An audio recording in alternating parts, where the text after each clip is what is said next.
sejahtera bagi kita semua. Selamat pagi Bapak Mohim Pustomi SHMA serta rekan-rekan sekalian. Perkenalkan kami dari kelompok 2012 dengan mata kuliah hukum acara Mahkamah Konstitusi Jumat pukul 09.00 WIB. Pada kesempatan kali ini, kami akan menampilkan simulasi sidang Mahkamah Konstitusi dengan nomor register perkara 49/22/2024 perihal pengujian materi Undang-Undang Nomor 17 Tahun 2023 tentang kesehatan terhadap Undang-Undang Dasar Negara Republik Indonesia tahun 1945 tertanggal 13 November 2025. Di sini saya Yudha Brahmasaribu sebagai panitera pengganti. Dilanjut. Saya Nela Kuliah selaku hakim ketua. Saya Nifla Harifa selaku hakim anggota pertama. Saya Faridisa selaku hakim anggota kedua. Saya Aida selaku hakim anggota keempat. Saya Linda Cahya Tisauni selaku hakim anggota keempat. Saya Muhammad Jacklet Fuadi selaku anggota hakim kelima.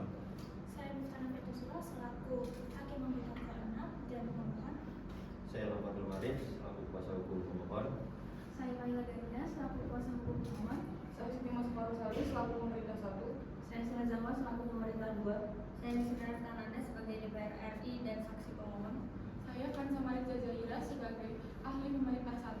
Saya Fana Fitrula sebagai ahli pemerintah 2. Saya dari Presiden sebagai DPR RI dan saksi pemerintah.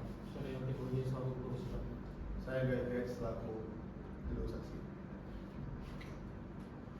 Adapun mekanisme persidangan yang akan saya bacakan sebagai berikut. 1. Sidang diawali dengan perkenalan kelompok. 2. Panitera pengganti, juru sumpah, dan petugas pengadilan tidak merupakan anggota kelompok yang sedang melakukan persidangan. 3. Perpindahan persidangan ditandai dengan nundukan kepala. 4. Apabila terdapat tidak sesuai dengan berkas, maka yang dipakai adalah berkas pada saat persidangan. Atas, bagaimana putusan hakim mengenai perkara ini? Saksikanlah persidangan dalam berikut ini. Baca kita skor.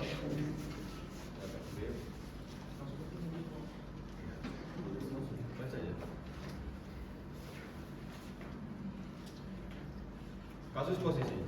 Putusan MK nomor 49 garis miring PU strip 22 garis miring 2024 Negara Kesatuan Republik Indonesia merupakan negara hukum sebagaimana ditegaskan dalam pasal 1 ayat 3 Undang-Undang Dasar 1945. Prinsip negara hukum menegaskan bahwa segala tindakan pemerintah dan produk hukum harus tunduk pada hukum yang adil serta menjamin perlindungan hak konstitusional warga negara. Negara wajib memberikan kepastian hukum yang berkeadilan, persamaan kedudukan di hadapan hukum, dan perlindungan terhadap hak asasi manusia sebagaimana diatur dalam pasal 28B ayat 1, pasal 27 ayat 2, dan pasal 28C ayat 1. Undang-Undang Dasar 1945. Dalam perkara ini, para pemohon mengajukan pengujian terhadap pasal 212 ayat 2 Undang-Undang Nomor 17 Tahun 2023 tentang kesehatan yang mengatur bahwa mahasiswa yang telah menyelesaikan pendidikan tenaga kesehatan program sarjana hanya dapat melakukan praktik profesi setelah menempuh pendidikan profesi dan memperoleh sertifikat profesi. Ketentuan tersebut tidak disertai aturan peralihan sehingga menimbulkan kerugian bagi mahasiswa dan lulusan sarjana tenaga kesehatan khususnya dari program studi gizi. Sebelum diberlakukannya Undang-Undang Kesehatan Nomor 17 Tahun 2023, lulusan sarjana gizi dapat langsung mengikuti uji kompetensi atau UKOM dan mengurus surat tanda registrasi atau STR tanpa melalui pendidikan profesi. Namun, ketentuan baru ini mengharuskan mereka menempuh pendidikan profesi terlebih dahulu yang berdampak pada hilangnya hak konstitusional sejumlah lulusan. Pemohon pertama, lulusan tahun 2023, kehilangan kesempatan mengikuti UKOM seperti angkatan sebelumnya. Pemohon kedua, penerima beasiswa KIP kuliah dari keluarga kurang mampu, tidak dapat melanjutkan pendidikan profesi karena keterbatasan ekonomi. Pemohon ketiga, lulusan tahun 2019 yang telah lulus UKOM, tetapi tidak memperoleh STR karena belum menempuh pendidikan profesi. Kondisi tersebut menimbulkan ketidakpastian hukum, perlakuan diskriminatif, dan hilangnya hak atas pekerjaan serta pengembangan diri sebagaimana dijamin oleh UUD 1945.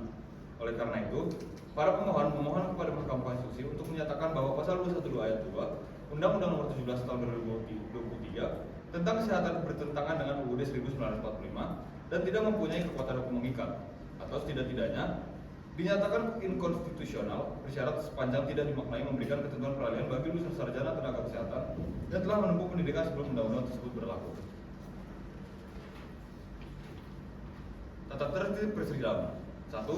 Para pihak, saksi ahli, dan pengunjung sidang wajib A. Mengenakan pakaian rapi dan sopan, sedangkan advokat harus menggunakan toga.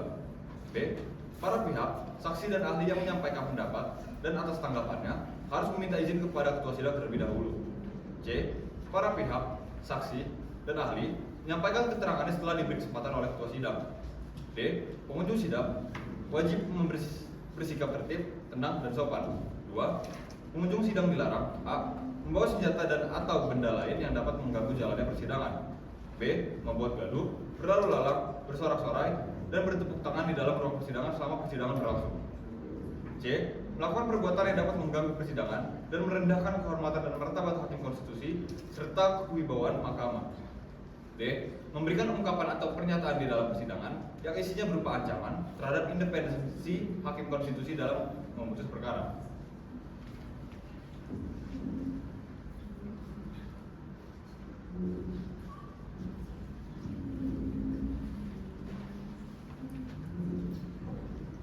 Sidang perkara gugatan dengan nomor register perkara 49/22/2024 perihal pengujian materi Undang-Undang Nomor 17 Tahun 2023 tentang kesehatan terhadap Undang-Undang Dasar Negara Republik Indonesia Tahun 1945 tertanggal 13 November 2025 akan segera dimulai.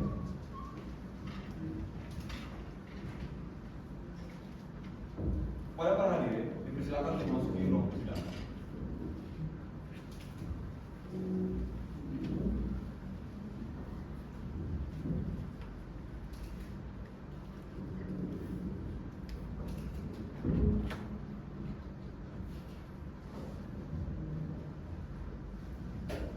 Majelis hakim dipersilakan memasuki ruang persidangan. Para hadirin mohon berdiri.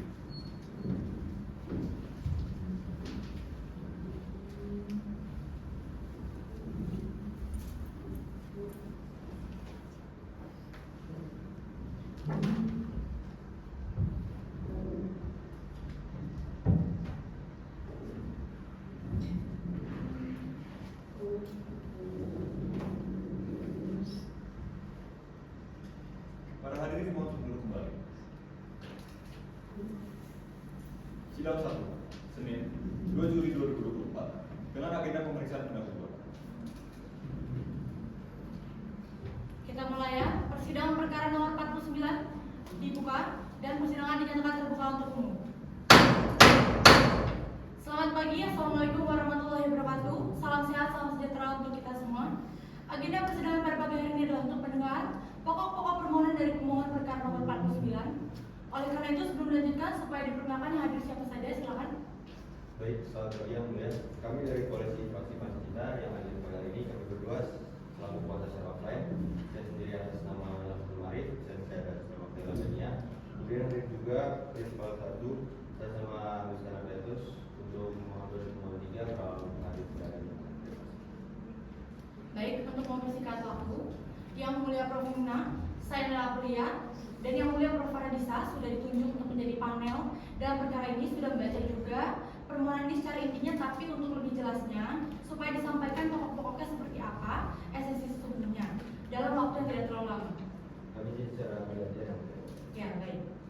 Baik, terima kasih yang mulia. Kami dari Fraksi Pancasila melakukan permohonan pengujian konstitusionalitas pasal 22 ayat 2 Undang-Undang Nomor 17 Tahun 2023 tentang Kesehatan terhadap Undang-Undang Dasar Negara Republik Indonesia Tahun 1945. Untuk perintah pemohon dan kewenangan Mahkamah Konstitusi yang dibacakan. Kami langsung lanjut ke penuntutan hukum atau tadi. Ya, silakan. Yang mulia, saya selaku kuasa pemohon 1. Pemohon adalah lulusan sarjana gizi Universitas Negeri Makassar tahun 2023 yang dirugikan oleh berlakunya pasal 212 ayat 2 Undang-Undang Nomor 17 Tahun 2023 tentang Kesehatan. Setelah lulus, pemohon tidak dapat mengikuti uji kompetensi maupun memperoleh STM. Padahal sebelumnya lulusan sarjana dapat langsung mengikuti UKOM tanpa pendidikan profesi. Pemohon telah mempersiapkan diri sejak semester 5 dan berkoordinasi dengan persadi Sulawesi Selatan. Namun perubahan aturan terjadi tiba-tiba tanpa masa perawatan, sehingga seluruh persiapan menjadi sia-sia. Seandainya sejak awal diketahui adanya kewajiban profesi, pemohon akan memilih pendidikan vokasi gizi yang dapat langsung berpraktis. Dengan demikian, pasal 212 ayat 2 Undang-Undang Nomor 17 Tahun 2023 telah melanggar hak konstitusional pemohon atas pekerjaan yang layak, sebagaimana dijamin pada pasal 27 ayat 2, serta hak memanfaatkan ilmu pengetahuan untuk kesejahteraan, sebagaimana dijamin pada pasal 28C ayat 1 Undang-Undang Dasar 1945. Yang mulia, pemohon 2 adalah mahasiswa semester 8 program studi gizi Universitas Negeri Makassar serta penerima beasiswa KIP kuliah sejak 2020 hingga 2024. Sejak awal pemohon 2 berencana mengikuti uji kompetensi dan memperoleh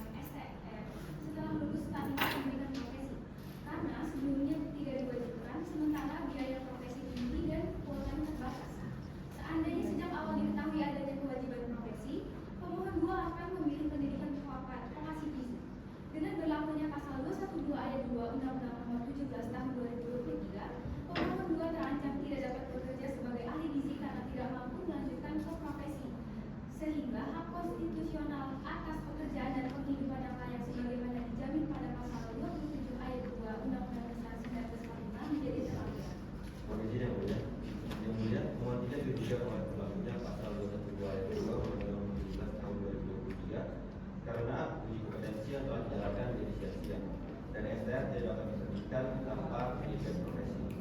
Padahal pemohon 3 telah mengikuti hukum pada 14 Oktober 2023 dan membayar biaya administrasi sebesar Rp500.000 bersama 3.086 peserta yang dinyatakan lulus. Hingga kini, pemohon 3 belum memperoleh kejelasan mengenai status STR yang seharusnya diberikan pada Oktober 2023, sehingga hak atas kepastian hukum sebagaimana yang diatur pasal 28 ayat 1 Undang-Undang Dasar 1945 terlanggar.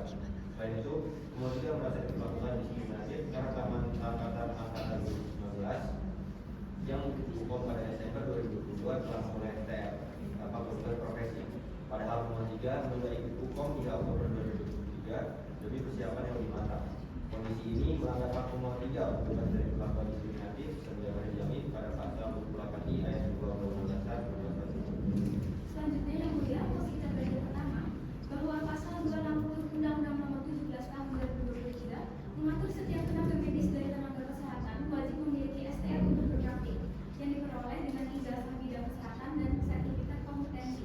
Artinya lulusan sarjana tenaga kesehatan dapat memperoleh STR setelah lulus uji kompetensi, meskipun belum menempuh pendidikan profesi. Namun pada pasal 212 ayat 2 menyatakan bahwa pendidikan profesi merupakan syarat untuk berpraktik, bukan untuk memperoleh STR. Dengan demikian, berdasarkan pasal 260 dan pasal 212 ayat 2, STR tidak bergantung pada pendidikan profesi. Akan tetapi, KTKI melalui Kementerian Kesehatan menafsirkan sebaliknya, menjadikan profesi sebagai syarat mutlak STR. Yang terlihat dari laman resmi KTKI yang kini meniadakan opsi pengajuan STR bagi lulusan sarjana tenaga kesehatan. Selanjutnya yang mulia, permasalahan muncul ketidaksamaan bidang profesi jika diwajibkan bagi lulusan sarjana tenaga kesehatan untuk praktik tanpa masa peralihan.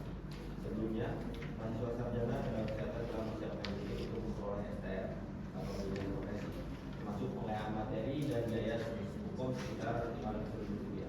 Namun, kewajiban baru ini membuat seluruh persiapan menjadi sia-sia. Selain itu, biaya pendidikan profesi melonjak drastis dari Rp500.000 menjadi Rp9.500.000 per semester di Poltekkes Makassar dan hingga Rp13 juta di IPB, sehingga membatasi akses mahasiswa kurang mampu terhadap pekerjaan yang lain. Dari sisi proporsionalitas, jumlah lulusan sarjana jauh melebihi kuota profesi. Di Makassar misalnya, hanya satu perguruan tinggi membuat program profesi, sementara program sarjana dibuka di beberapa kampus dengan lebih dari 100 mahasiswa per angkatan. Selanjutnya, akan dilanjutkan oleh rekan saya. Saya izin melanjutkan yang mulia, kami memahami bahwa perubahan syarat lulusan sarjana untuk berpraktik merupakan open legal policy. Namun tetap harus mematuhi rambu hukum agar tidak melanggar hak masyarakat. Perubahan undang-undang wajib menjunjung asas kepastian hukum dan menerapkan asas transitoris sebagai perlindungan bagi pihak terdampak. Berdasarkan Undang-Undang Nomor 12 Tahun 2011 Angka 127, perubahan aturan tidak boleh dilakukan tiba-tiba tanpa masa peralihan karena menimbulkan kerugian. Hal ini juga ditegaskan Mahkamah Konstitusi dalam Putusan Nomor 70 PUU 19/2022 tentang pentingnya perlindungan hukum dalam perubahan kebijakan.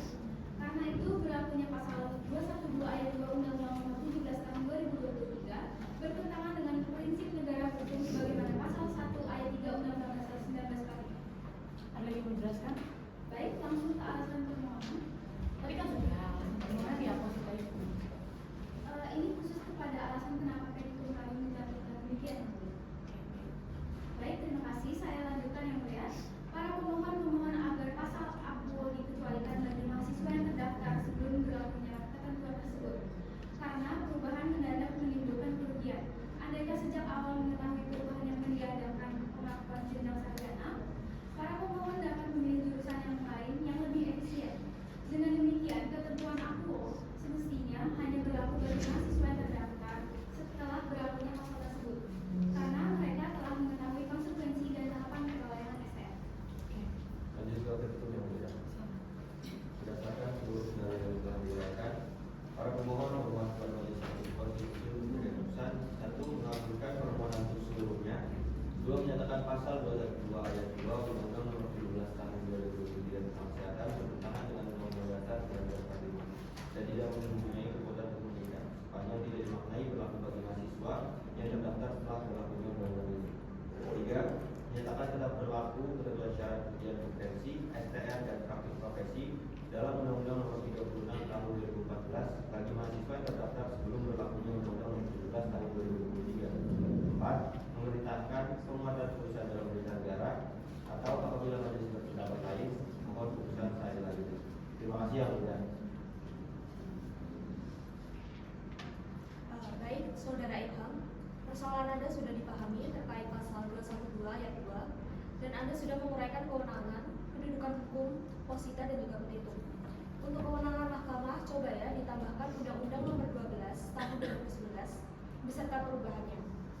Untuk pengujian dengan beberapa norma Undang-Undang Dasar sudah Anda kemukakan, itu sudah cukup baik. Lalu untuk kedudukan hukum ada 3 pemohon ya. Yang pertama ada yang sudah lulus dan yang lain ada yang masih mahasiswa.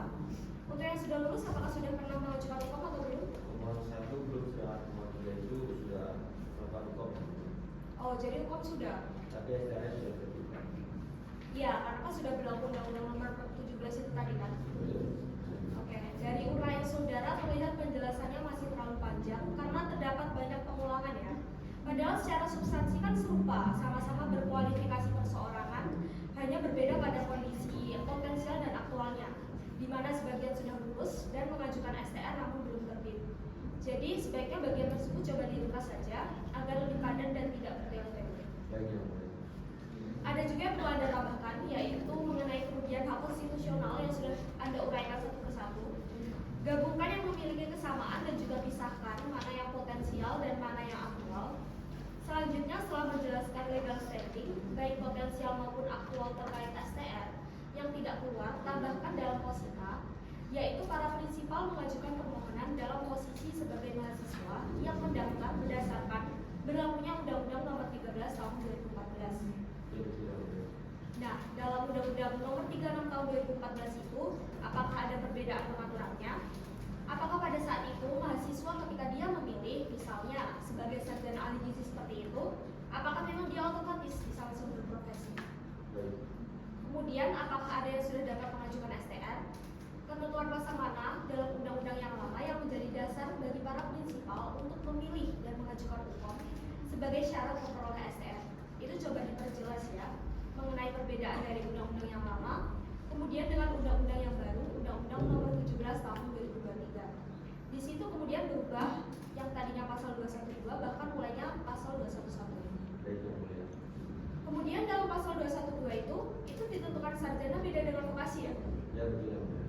Sarjananya itu kemudian harus ada pendidikan profesi supaya dia bisa berpraktik profesi. Jadi tidak bisa langsung ada UKOM dan dapat STR kan begitu. Sebenarnya kan isu ini yang saudara Anda persoalkan. Saudara bisa kemudian melihat dulunya pengaturan yang memberikan dasar kami memilih itu, termasuk Anda yang berbeasiswa itu, karena ada pengaturan dari Undang-Undang Nomor 36 Tahun 2014.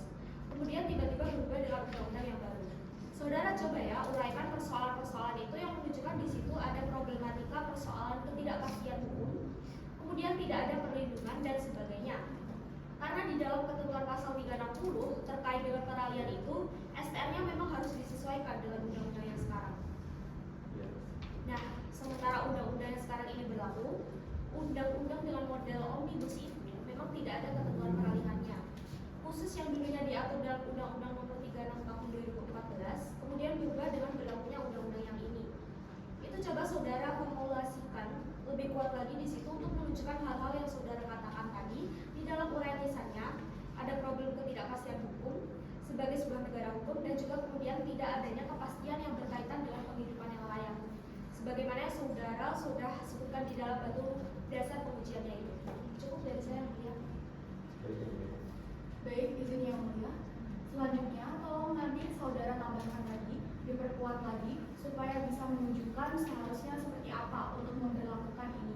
Saudara sudah menyebutkan dari Undang-Undang Nomor 12 Tahun 2011, sudah dipahami ya? Setelah itu, jelaskan mengapa Anda menghidupkan kembali Undang-Undang lama dalam petitum. Apa dasar problemnya? Apakah ada keterkaitan antara Undang-Undang yang baru dan yang lama? Tambahkan penjelasan ini dan ringkas bagian yang bisa diringkas, seperti legal standing agar tidak memperbanyak halaman. Untuk petitum, Anda sudah menuliskan pilihan pemaknaan agar berlaku bagi yang terdaftar berdasarkan undang-undang baru, bukan yang lama. Namun, rangkaian peristiwa hukumnya harus dijelaskan terlebih dahulu.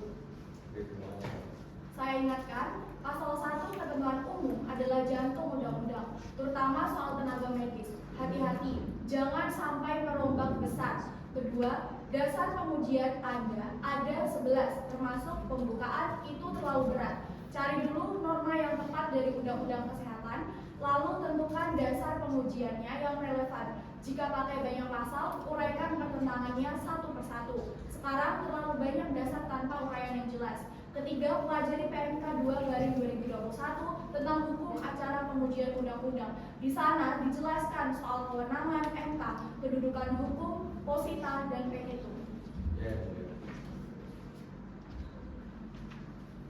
Oke, kuasa fraksi Pancasila. Betul ya Mulia? Saya ingin menanyakan, apakah saudara Kaila yang mempertemukan para prinsipal ini atau mereka memang berasal dari satu kelompok atau organisasi? Iya. Sebab dua prinsipal berasal dari Sulawesi Selatan, sedangkan satu lainnya berasal dari Ogan Komering Ulu Selatan, Sumatera Selatan. Ini berteman atau apa? Kok bisa bertemu dalam satu kementerian yang sama gitu? Iya, jadi kalau saya yang Mulia dengan kuasa yang lain, terus dia dengan prinsipal satu, itu sama-sama asalnya dari itu, Pak. Oh gitu. Jadi saudara mempublis siapa yang terdampak? Oh jadi sama-sama gitu? Iya. Tapi kalau dari yang nomor 3, yang dari organ hilir itu, kami dapatnya dari TikTok yang Mulia. Jadi saya waktu itu inisiatif, kita buat pertemuan di TikTok, buat siapa orang-orang yang terdampak atas pasal ini. Oh gitu. Jadi saudara mempublis apa yang terdampak, siapa yang terdampak gitu? Betul ya Mulia? Dan mau join untuk sama-sama mengajukan permohonan di Mahkamah Konstitusi terkait dampak dari pasal 212 ini. Betul, jadi kami nyari yang legal standingnya beda sama teman kami, tapi sama dampaknya. Oh dan akhirnya dapat. Dapat ya Mulia? Teman dari organ Komering Ulu Selatan dia ikut bergabung dalam permohonan ini Dia ikut tetapi tidak hadir pada saat itu. dan dia sudah hukum. Sudah hukum betul, tapi dua lainnya belum hukum. Baik, soal legal standing dan kewenangan, saya anggap cukup. Sekarang dalam permohonan, Anda berulang kali menyebutkan bahwa pasal 212 Undang-Undang Nomor 17 Tahun 2023 lahir tiba-tiba tanpa ketentuan peralihan. Pertanyaan saya, apakah Anda memahami filosofi di balik munculnya pasal 212 yang mensyaratkan pendidikan dan sertifikat? Ya, kalau itu mungkin bisa dijawab oleh prinsipal yang Mulia nomor 1. Ya, silakan. Ada yang mau dijelaskan menyangkut pengetahuan saudara terkait latar belakang pasal 212 ini yang mensyaratkan pendidikan profesi dan sertifikat profesi yang sebelumnya tidak ada dalam undang-undang sebelumnya? Silakan. Baik, terima kasih yang Mulia. Jadi sebelumnya itu menjadi tanda besar untuk kami semua. Tetapi karena dijawab oleh Kementerian Kesehatan bahwa di garis bawah untuk pendidikan akademik itu harus melakukan profesi terlebih dahulu karena berbeda dengan vokasi. Tetapi tidak dijelaskan secara rinci, sehingga di situ hanya dijelaskan bahwa yang harus melakukan pendidikan profesi itu adalah yang berasal dari tenaga pendidikan tenaga kesehatan dari pendidikan akademik. Seperti itu yang Mulia. Ya, kalau itu kan sudah ada di permohonan saudara menyatakan bahwa sudah pernah menyurat ke Kementerian Kesehatan dan dijawab oleh Kementerian Kesehatan bahwa itu memang harus seperti itu tanpa adanya dasar pertimbangan, sehingga kan tidak dapat juga jawabannya. Betul ya Mulia. Nah, kalau gitu, tolong nanti dicoba cari ya, tanyakan kepada ahli-ahli mungkin yang bisa mengetahui itu, siapa kira-kira yang bisa Anda cari sehingga tahu kenapa ini bisa terjadi. Apakah ini memang bagian dari untuk peningkatan mutu? Kan kalau untuk peningkatan mutu boleh saja kan? Izin ya Mulia. Kami sebenarnya setelah mengatakan bahwa terkait apa yang membutuhkan prosesi atau tidak, memang pasti ada kaitannya dengan peningkatan mutu. Di satu sisi itu kami maklumi. Tetapi yang menjadi permasalahan, pertama, kalau berbicara mengenai mutu, harusnya bagi kami yang sudah terdaftar, sebelumnya sudah terdaftar sebelum melakukan undang-undang ini, uji di STR saja. Baik, saya paham. Anda merasa dirugikan karena syarat pendidikan dan sertifikat profesi untuk mendapatkan STR baru muncul setelah Anda lulus sarjana kesehatan. Aturan ini tidak terbayarkan sebelumnya saat Anda kuliah, sehingga seharusnya tidak diberlakukan bagi angkatan Anda. Walaupun dianggap misalkan yang bisa saja itu menjadi cukup dalam praktik, harusnya diujinya di ujian kompetensi ya Mulia. Kalau tidak lolos, berarti tidak ketahuan. Tapi kalau lolos seperti kemarin ketiga ini, berarti sudah siap. Begitu maksud saya Mulia. Idealnya, kompeten pendidikan profesi itu diintegrasikan dalam pendidikan sarjana, sehingga lulusan siap kerja setelah lulusan ujian kompetensi seperti sebelumnya. Saudara Ilham, saya menyarankan adanya petitum alternatif yakni agar pasal 212 tetap dinyatakan konstitusional karena bertujuan untuk peningkatan mutu pendidikan. Namun penerapannya bisa ditunda hingga tahun 2027 atau 2028. Dengan begitu, mahasiswa baru dapat mempersiapkan diri sejak awal, sementara kami yang sudah menempuh studi dengan asumsi cukup melalui ujian kompetensi tidak merasa dirugikan. Untuk penerapan aturan ini sekarang terasa tidak adil dan memberatkan, terutama karena biaya pendidikan profesi yang tinggi dan juga beasiswa yang telah berakhir. Karena itu mohon agar aturan ini diberlakukan ke depan saja tanpa berlaku surut bagi mahasiswa yang sedang berstudi. Nah, kira-kira begitu ya gambaran yang saya tangkap dari permohonan saudara terkait substansinya. Jadi saya ingin memastikan lagi apakah permohonan ini dimaksudkan untuk meminta pembatalan norma atau penundaannya berlaku norma.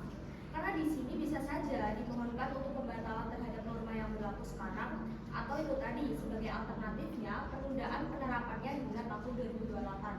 Artinya norma tersebut tetap dinyatakan konstitusional sepanjang dimaknai berlaku mulai 2028 dengan pertimbangan bahwa 4 tahun merupakan masa studi normal bagi seorang mahasiswa sarjana. Sebenarnya menarik ya bahwa Anda melihat ini sebagai open legal policy terkait peningkatan mutu. Namun harus diperhatikan bahwa OLP itu harus memperhatikan rambu-rambu. Anda bahkan tadi mencantumkan putusan Mahkamah Konstitusi yang menyatakan ketentuan peralihan tidak boleh merugikan pihak terdampak yang Anda sebut sebagai asas transitoria. Saran saya, ajukan petitum alternatif tentang penundaan pemberlakuan jika Anda setuju dengan model tersebut. Terima kasih, Yang Mulia. Baik, terima kasih Prof. Hina. Ilmu Fatul Ma'arif, perlu diperjelas apakah keberatan Anda ini pada penambahan syarat atau pada keberlakuan retroaktifnya. Penambahan syarat mungkin memiliki filosofi untuk meningkatkan perlindungan pelayanan kesehatan yang semakin kompleks. Namun persoalannya adalah penerapan mendadak terhadap mereka yang sudah dalam proses. Jadi permohonan ini perlu memastikan dua hal, keberatan pada syarat itu sendiri atau pada keberlakuannya yang tiba-tiba diterapkan pada yang sedang mengurus SK dan SIP. Untuk sistematika permohonan tidak ada masalah ya, hanya petitum angka 3 perlu diformulasikan kembali apakah ini akan dipertahankan atau tidak. Karena Mahkamah Konstitusi dapat menyatakan tetap berlakunya persyaratan sebelumnya dalam Undang-Undang Nomor 36 Tahun 2014. Ada pertanyaan? Sedikit yang mulia, kalau misalkan nanti di permohonan perbaikan mengubah atau menambahkan pasal yang dirugikan, itu apakah bisa terjadi? Menambahkan boleh, sepanjang bukan undang-undang yang berbeda. Baik, terima kasih. Ya, apalagi kalau ini tuh ada korelasinya atau relevansinya, justru harus ditambahkan supaya kemudian permohonannya menjadi clear. Baik, terima kasih. Baik, kalau dirasa cukup, Pan secara pengganti, tolong dicek sidang berikutnya dilaksanakan pada tanggal berapa? Izin yang mulia, sidang berikutnya akan dilaksanakan pada Senin 15 Juli tahun 2020. Baik, terima kasih. Cukup ya, sidang saya nyatakan selesai dan ditutup. Para hadirin silakan untuk meninggalkan ruangan.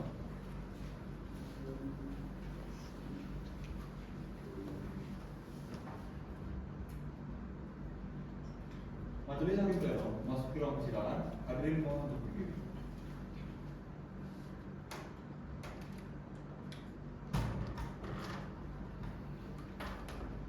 Sidang 2, Senin 15 Juli 2024 dengan agenda perbaikan permohonan.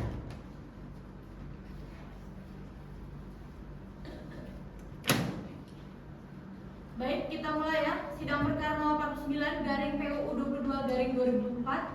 Saya nyatakan dibuka dan sidang terbuka untuk umum. Selamat pagi, Assalamualaikum warahmatullahi wabarakatuh. Salam sejahtera untuk kita semua. Om Salam, Om Swastiastu. Diperkenalkan untuk pemohon. Baik, terima kasih. Assalamualaikum warahmatullahi wabarakatuh. Selamat pagi, majelis hakim yang kami muliakan. Perkenalkan saya sebagai kuasa atas nama Fatul Ma'arif. Kemudian rekan saya atas nama Maila Dania. Terima kasih. Oke, baik. Jadi dua kuasa pemohon yang hadir dan prinsipal tidak hadir. Betul ya, Mbak? Ya, baik. Pada agenda perbaikan permohonan ini, silakan yang disampaikan nanti apa saja dimulai diperbaiki. Itu saja disampaikan, kemudian dibaca sampai ke bagian penutupnya itu yang khusus terkait dengan petitum itu, dibaca lengkap dan dilanjutkan dengan pengesahan alat bukti. Silakan. Baik ya, mulia. Terima kasih. Izin kami menyampaikan secara bergiliran terkait hal-hal yang menjadi pokok-pokok perbaikan pada permohonan kami. Permohonan pengujian konstitusionalitas norma pasal 212 ayat 2 Undang-Undang Nomor 17 Tahun 2023 tentang kesehatan terhadap Undang-Undang Dasar Negara Republik Indonesia tahun 1945. Identitas pemohon dan kewenangan mahkamah yang dibacakan yang mulia. Kami kami langsung ke perbaikan di bagian kerugian konstitusional. Ya, silakan. Baik yang mulia, kami menyampaikan secara ringkas kerugian konstitusional yang dialami oleh para pemohon. Pemohon 1 mengalami kerugian aktual karena tidak dapat mengikuti hukum yang telah disiapkan, sehingga menghambat haknya atas pekerjaan dari kehidupan layak serta hak menikmati manfaat ilmu pengetahuan sesuai pasal 27 ayat 2 dan pasal 28 C ayat 1 Undang-Undang Dasar 1945. Pemohon 2 menghadapi kerugian potensial karena tidak dapat mengambil pendidikan profesi sebagai syarat praktis yang berpotensi mengalami haknya atas pekerjaan sesuai pasal 27 ayat 2. Sementara pemohon 3 mengalami kerugian spesifik dan diskriminatif karena terlalu hukum namun tidak memberikan STR, padahal rekan sehakatannya sudah mendapatkannya, sehingga melanggar haknya bebas dari perlakuan diskriminatif berdasarkan pasal 28I ayat 2 Undang-Undang Dasar 1945. Selanjutnya dilanjutkan oleh rekan saya. Saya izin melanjutkan yang mulia. Saya akan langsung ke posisi bagian F. Para pemohon memohon Mahkamah Konstitusi untuk mengecualikan keberlakuan pasal AKUO bagi mahasiswa tenaga kesehatan yang sudah terdaftar sebelum undang-undang ini berlaku. Mereka beralasan bahwa perubahan ini menimpa mahasiswa lama secara tiba-tiba, sementara mahasiswa baru telah mengetahui konsekuensinya sejak awal. Untuk itu, para pemohon meminta Mahkamah menyatakan bahwa Undang-Undang Nomor 36 Tahun 2014 tetap berlaku bagi mahasiswa lama. Dengan demikian, para lulusan sarjana ini cukup memenuhi syarat sertifikat kompetensi untuk memperoleh STR dan berpraktik tanpa wajib menempuh pendidikan profesi. Putusan Mahkamah Konstitusi Nomor 70 Tahun 2022 telah membuka preseden untuk pendidikan semacam ini. Para pemohon sengaja memilih batasan status mahasiswa bukan tentang tahun, karena kriteria ini memberikan kepastian dan kredibilitas yang lebih baik bagi mereka. Lanjut ke petitum yang mulia. Ya, silakan. Baik, berdasarkan seluruh dalil-dalil para pemohon yang telah diuraikan secara lengkap dalam persidangan, maka para pemohon memohonkan kepada yang mulia Majelis Hakim Konstitusi yang memeriksa, mengadili dan menguji permohonan para pemohon untuk memberikan putusan sebagai berikut: 1. Mengabulkan seluruh permohonan kami. 2. Menyatakan pasal 212 ayat 2 Undang-Undang Nomor 17 Tahun 2023 bertentangan dengan Undang-Undang Dasar 1945 dan tidak mempunyai kekuatan hukum mengikat sepanjang tidak dimaknai berlaku bagi mahasiswa yang terdaftar setelah berlakunya undang-undang ini. 3. Menetapkan berlakunya ketentuan Undang-Undang Nomor 36 Tahun 2014 bagi mahasiswa yang terdaftar sebelum berlakunya Undang-Undang Nomor 17 Tahun 2023. 4. Memerintahkan pemuatan putusan dalam berita negara. 5. Memberikan putusan yang sehari lalunya apabila majelis memiliki pertimbangan. Baik, terima kasih. Dari pemohon mengajukan bukti yang diberi tanda P1 sampai dengan P12. Betul ya, Pak? Baik, kami sahkan. Ya, baik, berkaitan dengan permohonan saudara ini akan kami laporkan ke rapat permusyawaratan hakim ya. Nanti yang memutus bukan kami bertiga, tapi rapat permusyawaratan hakim yang akan memutus bagaimana kelanjutan dari permohonan saudara ini. Jadi saudara tunggu kabar lebih lanjut dari kepaniteraannya mengenai kelanjutan dari perkara ini. Ada lagi yang mau disampaikan?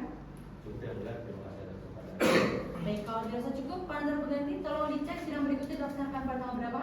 Izin yang mulia, sidang berikutnya akan dilaksanakan pada hari Senin 12 Agustus tahun 2024. Baik, terima kasih. Cukup ya. Sidang saya nyatakan selesai dan ditutup. Sidang 2, Senin 15 Juli 2024 dengan agenda pembacaan permohonan. Para hadirin, dipersilakan untuk masuk dalam ruang persidangan.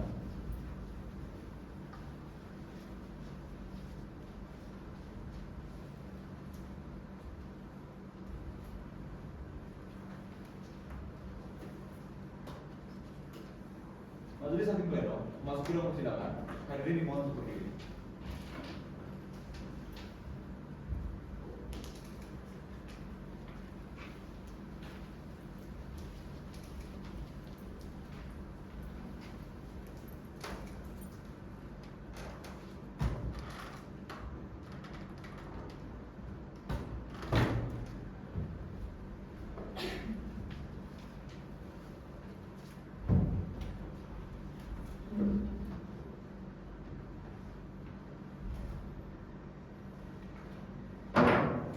Hadirin dimohon untuk duduk kembali.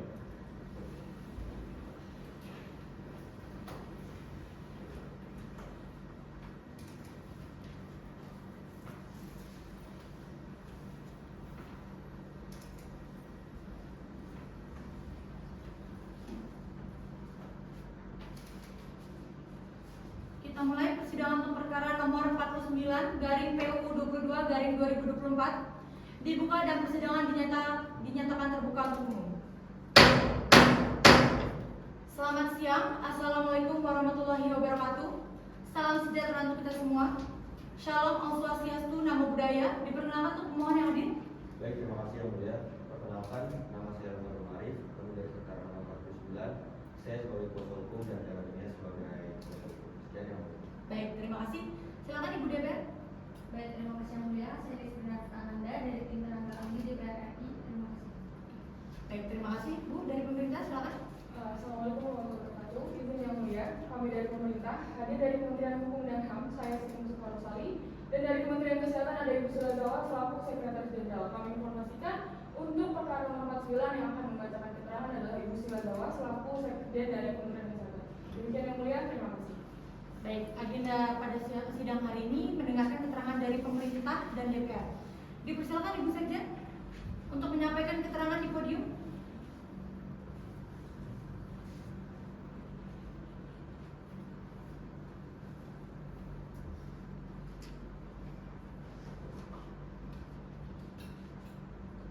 Assalamualaikum warahmatullahi wabarakatuh. Salam sejahtera bagi kita semua. Shalom, Om Swastiastu, Namo Buddhaya, salam kebajikan, salam sehat. Yang saya hormati, Yang Mulia Ketua dan anggota Majelis Hakim Mahkamah Konstitusi Republik Indonesia di Jakarta. Dengan hormat yang bertanda tangan di bawah ini, nama Siti Masfufarosali, Menteri Hukum dan Hak Asasi Manusia Republik Indonesia. 2. Nama Sulazawa, Menteri Kesehatan Republik Indonesia.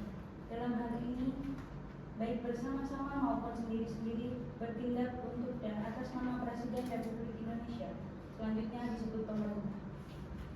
Perkenankan kami menyampaikan keterangan Presiden, baik lisan maupun tertulis, sebagai satu kesatuan utuh atas permohonan pengujian materi pasal 212 ayat 2 Undang-Undang Nomor 17 Tahun 2023 tentang Kesehatan terhadap pasal 1 ayat 3, pasal 27 ayat 2, pasal 28C ayat 1 Undang-Undang Dasar 1945 di Mahkamah Konstitusi sebagaimana tercantum dalam permohonan nomor 49 garing PUU 22 Romawi garing 2024 dari para pemohon. Kami lanjut ke halaman 8 yang mulia. Silakan Ibu Pramawati. Siap, terima kasih. Romawi 3 mengenai penjelasan atau tanggapan pemerintah terhadap materi yang dimohonkan oleh para pemohon. Yang Mulia Majelis Hakim yang terhormat, pemerintah menyampaikan tanggapan atas permohonan pengujian pasal 212 ayat 2 Undang-Undang Nomor 17 Tahun 2023 tentang Kesehatan. Dari dalil para pemohon keliru, karena kewajiban menempuh pendidikan profesi sebelum memperoleh STR sudah diatur sejak Undang-Undang Nomor 36 Tahun 2014. Undang-Undang Nomor 17 Tahun 2023 hanya mempertegas aturan yang ada, bukan menambah kewajiban baru, maka ketentuan peralihan tidak diperlukan. Sebab sejak Undang-Undang Nomor 36 Tahun 2014, lulusan akademik memang tidak dapat langsung mengikuti uji kompetensi tanpa pendidikan profesi, maka tidak ada perubahan mendasar yang merugikan. Pasal AKUO juga tidak membatasi hak konstitusional untuk bekerja. Ijazah akademik tetap dapat digunakan di bidang lain di luar pelayanan kesehatan yang tidak memerlukan STR. Dengan demikian, pasal 212 ayat 2 Undang-Undang Nomor 17 Tahun 2023 tidak bertentangan dengan Undang-Undang Dasar 1945. Oleh karena itu, kami memohon kepada Yang Mulia Majelis Hakim untuk menolak permohonan para pemohon secara keseluruhan dan menyatakan bahwa pasal yang diuji tidak bertentangan dengan konstitusi. Demikian keterangan kami. Terima kasih. Baik Bu, terima kasih. Silakan kembali ke tempat. Dipersilakan DPR untuk ke podium memberikan keterangan. Selamat siang, Yang Mulia Ketua Majelis dan para majelis hakim konstitusi yang kami hormati. Kami akan membacakan keterangan Dewan Perwakilan Rakyat Republik Indonesia atas permohonan pengujian Undang-Undang Nomor 17 Tahun 2023 tentang Kesehatan terhadap Undang-Undang Dasar Negara Republik Indonesia tahun 1945 dalam nomor perkara 49 dari PUU 22 dari 2020. Jakarta, 4 September 2025. Pada Yang Mulia Ketua dan Majelis Hakim Mahkamah Konstitusi Republik Indonesia di Jakarta. Dengan hormat, berdasarkan keputusan pimpinan DPR RI nomor 2 dari Kemensekjen dan Komisi 9 dari DPR RI dan ST dari 07 dari 2024, pimpinan DPR RI memuatkan kepada anggota Komisi 9 DPR RI hadir dalam persidangan hari ini, saya Nisita Kananda dari tim tenaga ahli DPR RI. Untuk selanjutnya disebut sebagai DPR RI. Sehubungan dengan surat dari Mahkamah Konstitusi Republik Indonesia nomor 31 garing PUU garing 4 MK garing PS garing 07 garing 2024 dan nomor tertanggal 16 Juli 2024 perihal kepada DPR RI untuk menghadiri dan menyampaikan keterangan di persidangan Mahkamah Konstitusi terkait dengan permohonan pengujian materi Undang-Undang Nomor 17 Tahun 2023 tentang kesehatan terhadap Undang-Undang Dasar Negara Republik Indonesia Tahun 1945 yang diujikan oleh dalam perkara nomor 49 dari PUU 22 dari 2024 Perintah 100 untuk selanjutnya disebut sebagai pemohon 1 dan dalam hal ini memberi kuasa kepada Ilham Fathama SRLLM dan Kayla Gania SRLLM yang tergabung dalam koalisi fraksi Pancasila. Untuk selanjutnya bersama-sama maupun sendiri disebut sebagai para pemohon perkara nomor 49. Pemohon perkara nomor 49 untuk selanjutnya bersama-sama disebut sebagai pemohon. Dengan ini DPR RI menyampaikan keterangan atas permohonan pengujian Undang-Undang Nomor 17 Tahun 2023 tentang Undang-Undang Dasar 1945 dalam perkara nomor 49 dari PUU 22 dari 2024. Seluruh catatan awal dianggap telah dibacakan sehingga kami langsung menyampaikan pokok pandangan. Para pemohon menilai pasal 212 yang merugikan hak konstitusional karena mewajibkan pendidikan profesi bagi lulusan gizi untuk dapat berpraktik. DPR RI menegaskan ketentuan ini merupakan tanggung jawab negara untuk membangun sistem kesehatan yang berkualitas dan menjamin tenaga kesehatan yang kompeten. Kewajiban pendidikan profesi bukan hal baru. Berdasarkan pasal 21 ayat 1 dan 6 Undang-Undang Nomor 36 Tahun 2014 serta pasal 43 Undang-Undang Nomor 12 Tahun 2012, mahasiswa bidang kesehatan wajib mengikuti uji kompetensi nasional dan memperoleh sertifikat profesi. Maka ketentuan dalam Undang-Undang Nomor 17 Tahun 2023 merupakan kelanjutan bukan pengaturan baru. Para pemohon tidak dapat memperoleh STR karena bukan lulusan profesi, sedangkan STR hanya diberikan kepada lulusan profesi sebagai syarat praktik. Terkait biaya pendidikan profesi, negara telah menyediakan beasiswa dan bantuan sesuai Undang-Undang Nomor 12 Tahun 2012 dan Undang-Undang Nomor 20 Tahun 2022. Tidak adanya ketentuan peralihan juga tidak bermasalah, karena sejak Undang-Undang Nomor 36 Tahun 2014, lulusan profesi memang tidak dapat mengikuti uji kompetensi. Dengan demikian, DPR RI berpendapat bahwa permohonan para pemohon tidak beralasan hukum. Pasal 212 ayat 2 UU Nomor 17 Tahun 2023 sejalan dengan konstitusi dan mencerminkan tanggung jawab negara menjamin mutu serta keselamatan tenaga kesehatan. Demikian keterangan dari kami. Terima kasih. Baik, terima kasih Ibu. Silakan kembali ke tempat. Dari Hakim, silakan Prof. Yuna. Baik, terima kasih Yang Mulia. Baik, pengaturan ini sebenarnya bukan hal baru ya. Hanya berbeda dari sistem sebelumnya, bahwa dahulunya pendidikan profesi dan akademik diselenggarakan secara bersamaan di jenjang S1, sedangkan kini dipisahkan pendidikan profesi dilakukan setelah lulus S1 untuk memperoleh STR. Perubahan ini mencerminkan perbedaan kurikulum dan juga pelaksanaannya. Kami menilai perlu adanya data mengenai dampaknya terhadap bekal akademik, kompetensi profesi, serta potensi pelanggaran etika dan juga malpraktik. Sistem baru ini diharapkan lebih baik karena menyangkut keselamatan manusia, sehingga negara di sini wajib untuk memastikan tenaga kesehatan yang kompeten dan profesional. Terima kasih Yang Mulia. Terima kasih.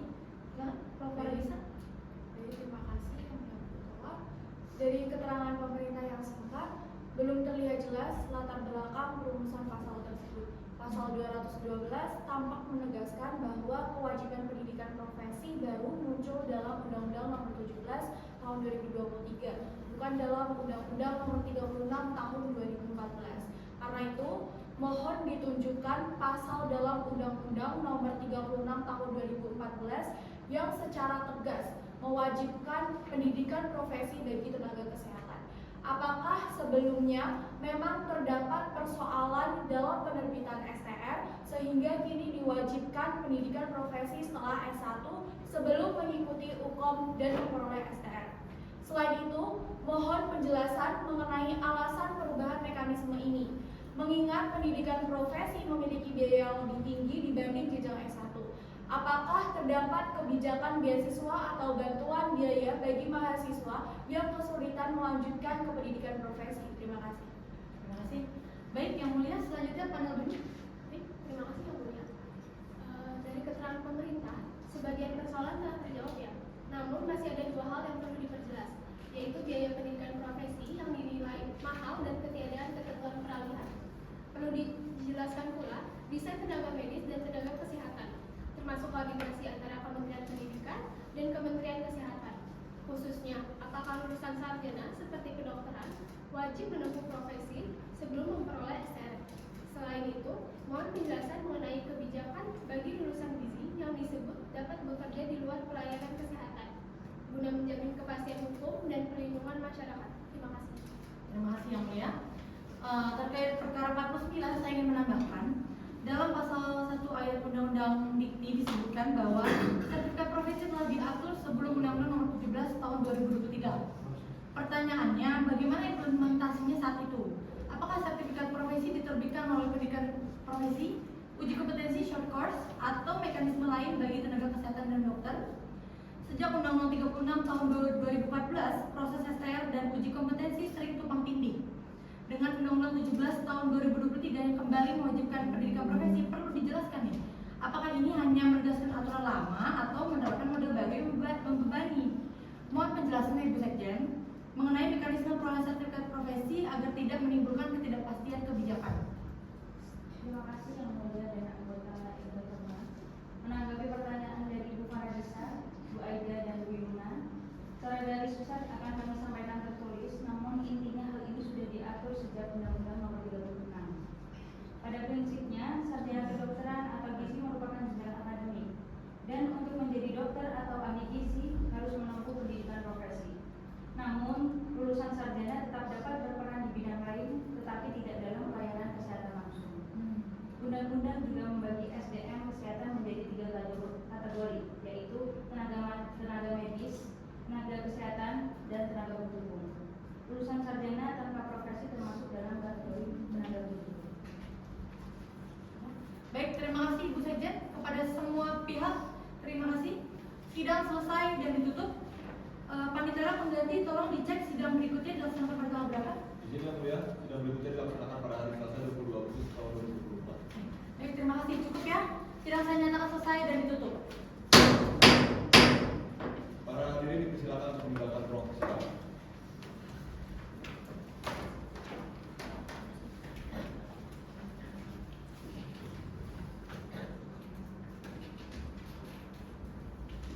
Para hadirin silakan untuk masuk ke dalam ruang persidangan, mengingat persidangan sudah dimulai.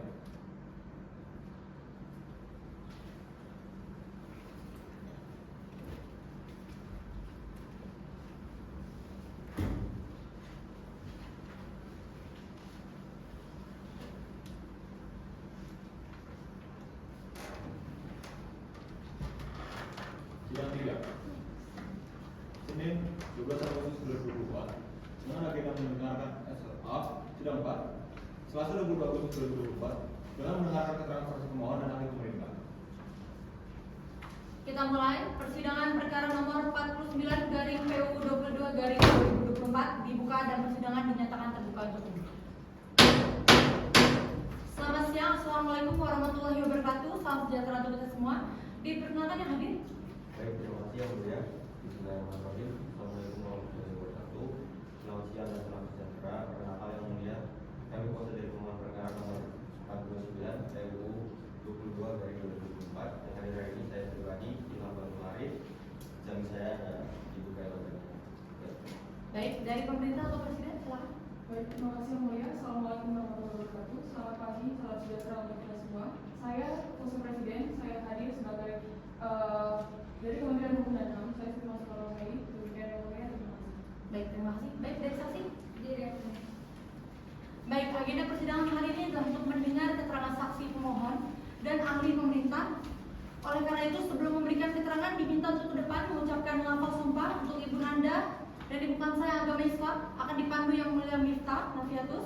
Sementara nanti Ibu Fania akan dipandu lafaz sumpahnya oleh Yang Mulia Bapak Fatih. Baik, Yang Baik, silakan Yang Mulia.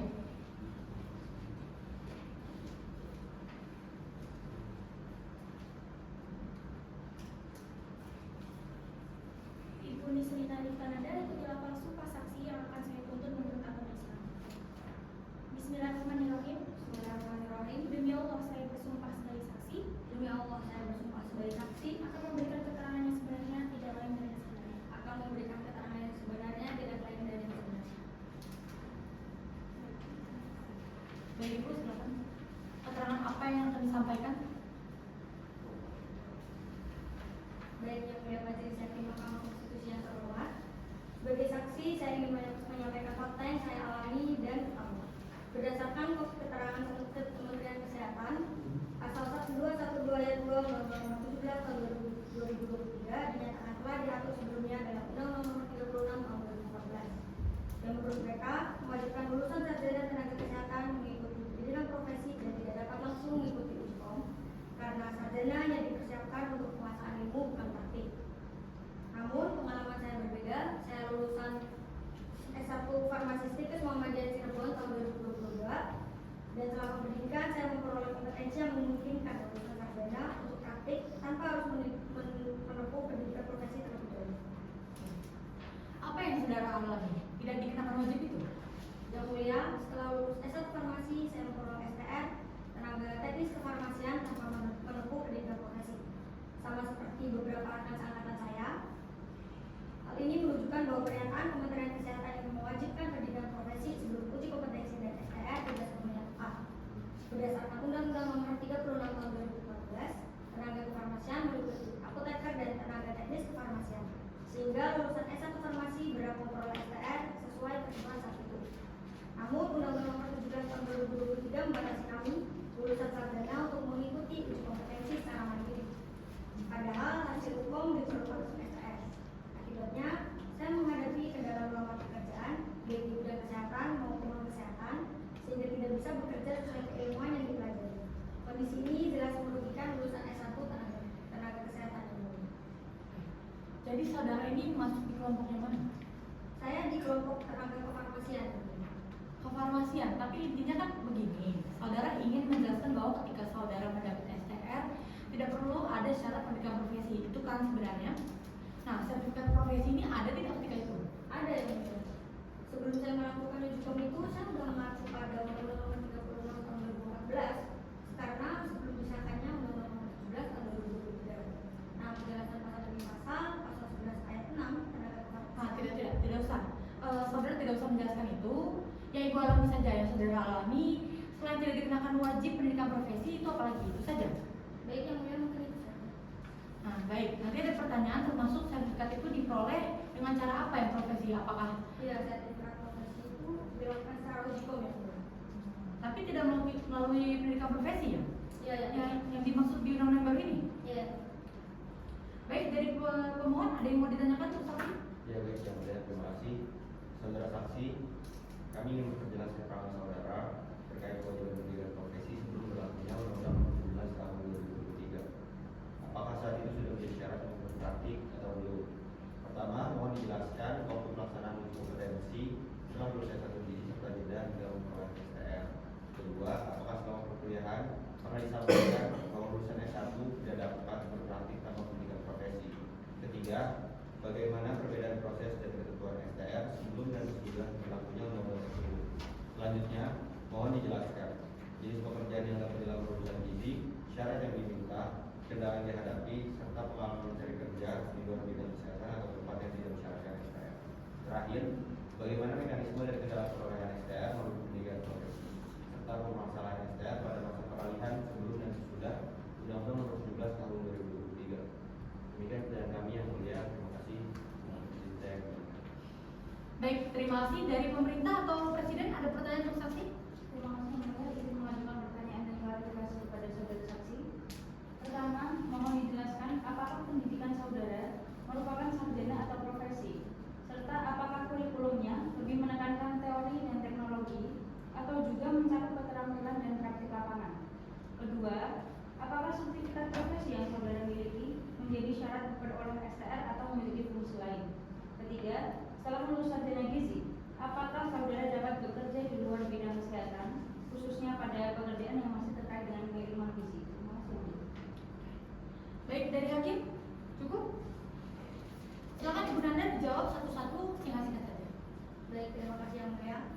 Saya lulusan S1 Farmasi Stikes Muhammadiyah Cirebon. Latar belakang pendidikan mencakup ilmu dan keterampilan pelayanan kefarmasian serta ekonomi. Berdasarkan Undang-Undang Nomor 36 Tahun 2014, lulusan S1 Farmasi dapat memperoleh SPR melalui uji kompetensi organisasi profesi tenaga teknis kefarmasian. Saya dinyatakan kompeten dengan nilai 89,5 pada Februari 2023 dan memperoleh sertifikat kompetensi yang menjadi syarat terbitnya STR dalam 1 kali 24 jam. STR ini berlaku hingga Mei 2028 sebelum diperbarui menjadi STR seumur hidup melalui satu syarat. Namun setelah berlakunya Undang-Undang Nomor 17 Tahun 2023, lulusan S1 kini diwajibkan menempuh pendidikan profesi sebelum uji kompetensi dan memperoleh STR.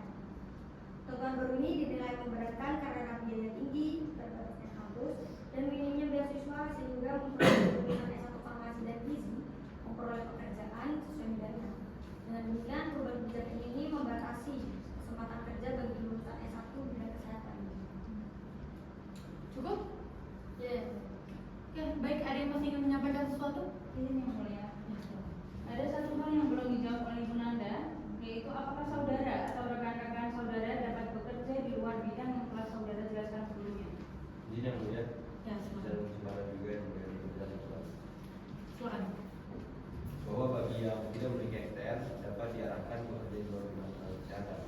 Berdasarkan pengalaman saudara Nanda, apakah pekerjaan yang dilamar termasuk di luar bidang kesehatan seperti perusahaan atau yang lain? Dan apakah pekerjaan tersebut memerlukan STR?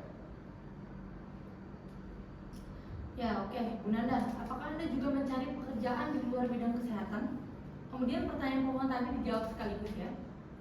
Baik yang mulia, saya telah berupaya mencari pekerjaan sesuai bidang keilmuan saya. Namun hampir semua posisi di bidang kesehatan mensyaratkan STR, sehingga saya belum dapat melamar di posisi tersebut. Sebagai alternatif, saya mencoba pekerjaan di luar bidang kesehatan, namun masih terkait ilmu gizi seperti laborator, sanitasi makanan sehat, dan quality control di industri. Dari ketiganya saya sempat diterima di posisi quality control, tapi ternyata jabatan tersebut juga mewajibkan STR. Oke. Itu yang baik dari pemohon cukup saksinya? Cukup yang mulia. Baik dari pemerintah, silakan Ibu pemerintah. Baik dari pemerintah, dimohon untuk maju ke depan untuk dibacakan lafaz sumpahnya. Dipersilakan yang mulia minta untuk dibantu. Terima kasih.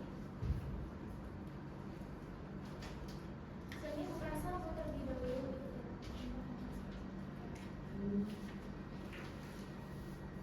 Bismillahirrahmanirrahim. Bismillahirrahmanirrahim. Demi Allah saya bersumpah sebagai ahli Demi Allah, saya bersumpah sebagai ahli akan memberikan keterangan yang sebenarnya tidak lain dari yang sebenarnya. akan memberikan keterangan yang sebenarnya tidak lain dari yang sebenarnya. Baik, terima kasih. Masa bisa membacakan. Selanjutnya untuk Ibu Fania.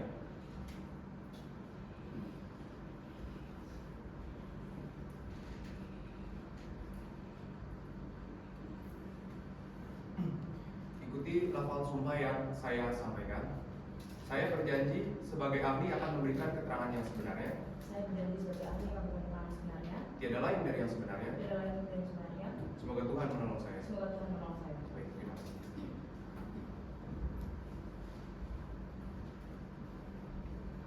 Baik, terima kasih. Dipersilakan dari pemerintah untuk memberikan keterangannya. Silakan Ibu Kansa. Untuk di podium waktunya 3 menit. Nanti bisa tambah kalau ada pendalaman untuk tanya jawab. Izin yang mulia, jadi pendidikan profesi ini merupakan jenjang khusus setelah sarjana yang menyiapkan tenaga ahli dengan kompetensi, kode etik, dan registrasi resmi. Berdasarkan Undang-Undang Nomor 12 Tahun 2012, pendidikan tinggi terdiri atas jalur akademik, vokasi, dan profesi yang dilaksanakan bersama Kementerian Teknis atau Asosiasi Profesi. Contohnya pada profesi keinsinyuran lulusan teknik lanjutkan ke program profesi insinyur untuk memperoleh sertifikat kompetensi dan STRI dengan jenjang pratama, madya, dan utama sebagai standar profesional. Lalu sesuai pada pasal 212 ayat 1 dan 2, sertifikat profesi hanya diberikan kepada lulusan yang menempuh pendidikan profesi pada kerangka kualifikasi nasional Indonesia atau 7, yang mana ini menjadi dasar registrasi dan jaminan profesionalisme. Terima kasih Bu Kansa. Silakan kembali ke tempat. Dilanjut. Ahli selanjutnya waktunya sama sekitar 3 menit.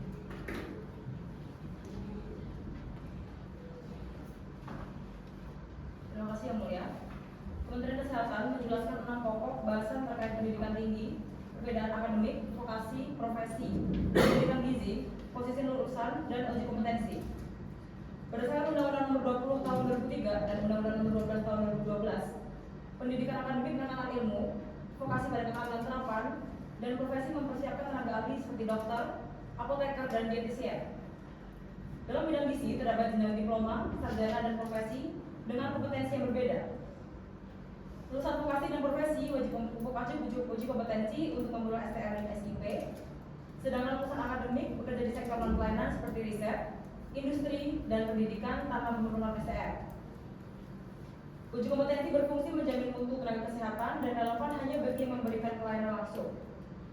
Ketiga jalur pendidikan tersebut memiliki fungsi yang berbeda, namun saling melengkapi dalam sistem pendidikan nasional, khususnya untuk di bidang gizi. Demikian pertanyaan saya yang mulia. Terima kasih atas perhatiannya. Terima kasih. Silakan kembali ke tempat, Ibu. Ada yang ingin ditambahkan dari ahli? Mohon izin yang mulia. Ya, silakan, Bu. Assalamualaikum warahmatullahi wabarakatuh. Yang mulia Majelis Hakim, izin saya menyampaikan bahwa sistem pendidikan gizi di Indonesia mengikuti model Amerika Serikat dengan jenjang sarjana dilanjutkan pendidikan profesi sebagaimana naskah akademik pendidikan tinggi gizi 2014. Di sini sarjana berfokus pada aspek promotif dan preventif, sedangkan profesi menekankan kemampuan klinis. Sejak 2016, program profesi DSC telah berjalan di UGM dan kini terdapat 13 program di Indonesia melalui mekanisme RPL, yang mana lulusan berpengalaman dapat menempuh profesi lebih singkat dan terjangkau. Di sini data menunjukkan hanya 16% lulusan S1 gizi bekerja di rumah sakit yang memerlukan S1, sementara mayoritas di sektor non-klinis tidak memerlukannya. Oleh karena itu, pasal 212 ayat 2 Undang-Undang Nomor 17 Tahun 2023 dinilai tidak menghambat kerja, justru ini menjaga standar kompetensi dan keselamatan masyarakat. Assalamualaikum warahmatullahi wabarakatuh. Waalaikumsalam warahmatullahi wabarakatuh. Dari pemerintah, ada yang mau ditanyakan untuk kalian ini? Yang mulia, menanggapi keterangan Ibu Hansa mengenai keahlian khusus melalui pendidikan profesi dengan menanyakan kemungkinan perolehan keahlian profesional melalui mekanisme rekognisi pembelajaran lampau tanpa menempuh pendidikan profesi formal seperti pada profesi keinsinyuran. Selanjutnya, merujuk pasal 193 Undang-Undang Nomor 17 Tahun 2023 tentang tenaga kesehatan, termasuk tenaga gizi yang terdiri atas nutrisionis dan dietitian. Pemohon meminta penjelasan apakah pelaksanaan RPL oleh institusi atau asosiasi dapat menghasilkan kompetensi profesional yang setara dengan pendidikan profesi formal serta tetap menjamin mutu pelayanan dan keselamatan pasien. Terakhir, kepada Ibu Fania, pemohon menanyakan apakah lulusan pendidikan akademik yang diakhiri dengan studi komprehensif dapat melaksanakan pekerjaan khusus sebagaimana tenaga kesehatan yang telah melalui uji kompetensi. Terima kasih. Baik. Dari pemohon ada pertanyaan untuk ahlinya? Terima kasih. Sebentar merujuk kepada Undang-Undang Nomor 26 Tahun 2014, Pasal 17 ayat 3 Pendidikan Tinggi Kesehatan, termasuk sarjana seharusnya memenuhi standar profesi.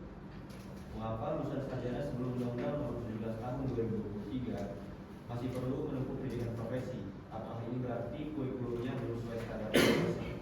Selanjutnya, Ibu menyebut ke kami dapat menimbulkan kekacauan sistem ini. Padahal ST Kemenkes nomor HK.02.02 garing F garing 536/2024 justru memperbolehkan praktik tanpa STR selama masa peralihan. Menurut Ibu, mana yang lebih berpotensi menimbulkan kekacauan? Pemberian STR bagi yang lulus uji kompetensi atau praktik tanpa STR dan tanpa uji kompetensi? Kepada Ibu Fania, apakah sarjana non profesi yang lulus uji kompetensi dapat dianggap memiliki kompetensi dan sikap profesional untuk melaksanakan pekerjaan di bidang? Terima kasih yang mulia. Selanjutnya dilanjutkan oleh rekan saya. Silakan. Terima kasih yang mulia. Saya ingin mengonfirmasi keterangan para ahli. Tadi disampaikan bahwa pendidikan profesi penting karena lulusan sarjana dianggap belum kompeten. Pertanyaan kami, adakah bukti konkret di lapangan yang menunjukkan bahwa lulusan sarjana yang berpraktik selama ini melakukan kesalahan dalam praktik profesinya? Kedua, terkait beasiswa, mohon dijelaskan beasiswa apa saja yang tersedia bagi mereka yang ingin menempuh pendidikan profesi, mengingat banyak lulusan yang terkendala biaya. Terima kasih yang mulia. Baik. Cukup ya. Dari hakim mengenai pendalaman keterangannya dan kepada para ahli. Ibu Miftah dulu. Terima kasih. Baik, terima kasih yang mulia Ibu Ketua. Secara faktual di lapangan ada pula tenaga kesehatan non formal seperti tukang gigi. Dan pertanyaannya kepada Ibu Kansa dan Ibu Fania, bagaimana pandangan ibu-ibu sekalian mengenai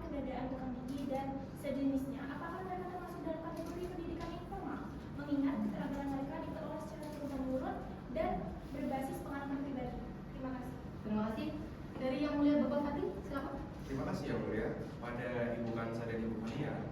Saya tegaskan bahwa yang diuji adalah pasal 212 ayat 2. Para pemohon tidak menolak pendidikan profesi maupun sertifikat kompetensi, tetapi mempertanyakan waktu penerapannya sebelum Undang-Undang Nomor 17 Tahun 2023.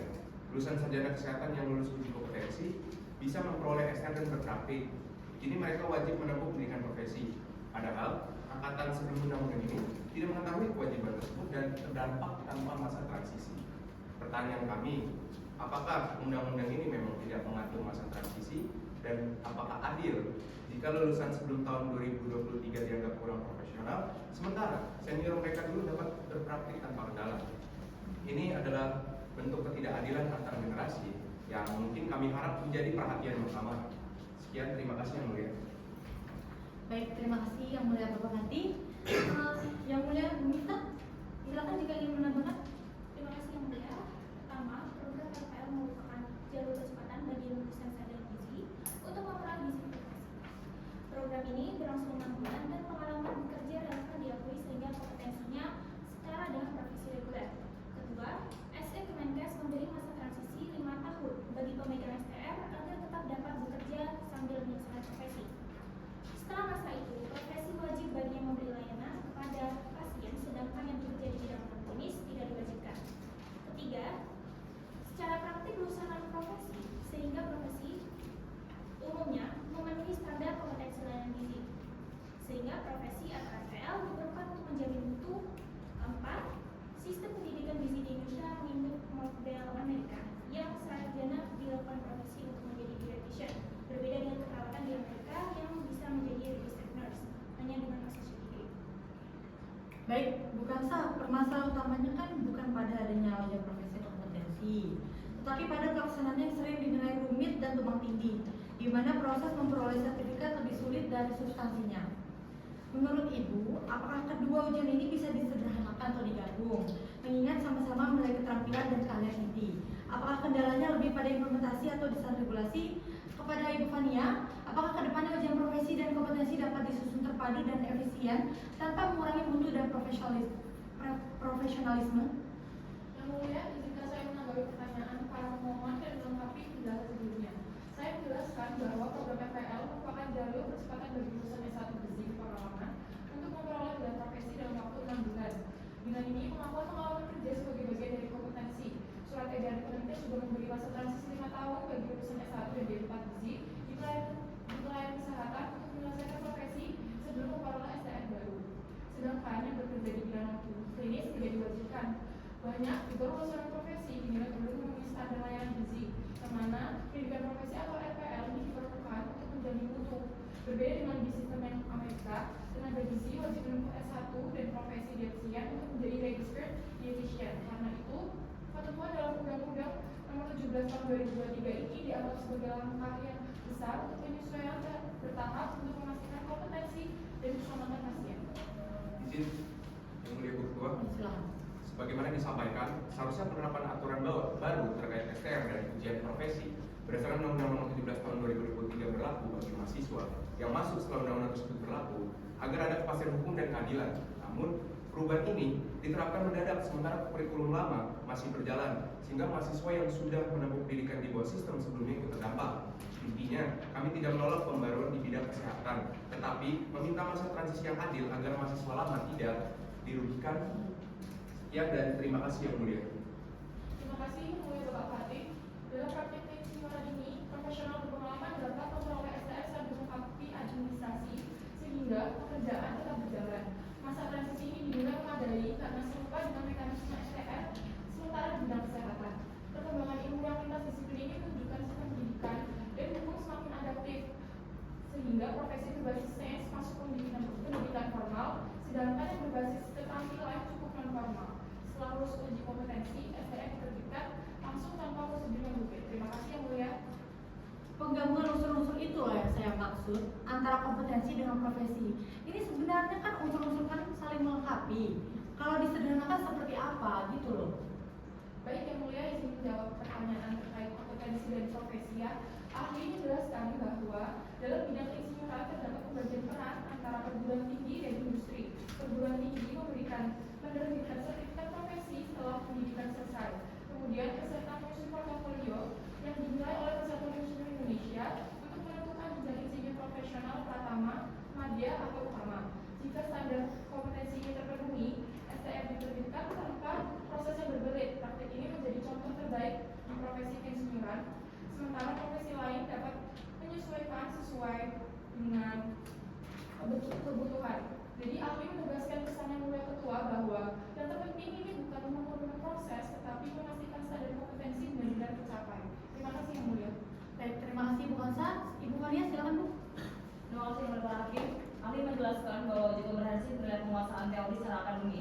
sedangkan uji kompetensi menilai kemampuan praktis dan profesional.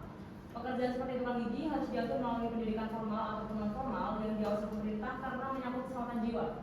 Putusan lama yang memperoleh STR sebelumnya disebabkan belum adanya standar kompetensi yang baku, dan dengan perkembangan teknologi seperti AI dan IoT, standar ini diperbarui sehingga lulusan S1 gizi yang ingin menjadi tenaga kesehatan wajib menempuh pendidikan profesi dalam masa transisi 5 tahun. Dengan demikian, kompetensi menjadi dasar utama, sementara pengakuan profesi bergantung pada pengaturan hukum dan kode etik. Terima kasih yang mulia. Baik, terima kasih Ibu. Cukup ya? Baik, kalau cukup, panitia pengganti tolong dicek di sidang berikutnya dilaksanakan pada tanggal berapa? Izin yang mulia, sidang berikutnya dilaksanakan pada hari Jumat 3 Januari 2025. Baik, terima kasih. Cukup ya, sidang dinyatakan selesai dan ditutup. Para hadirin disilakan untuk meninggalkan ruang persidangan.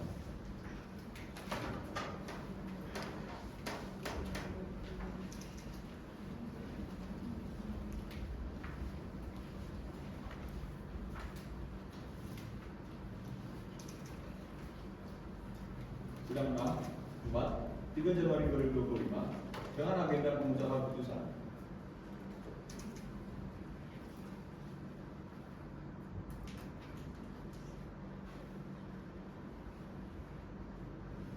Sidang 5, Kamis 19 September 2024 dengan mendengar keterangan saksi presiden. Para hadirin silakan untuk memasuki ruangan.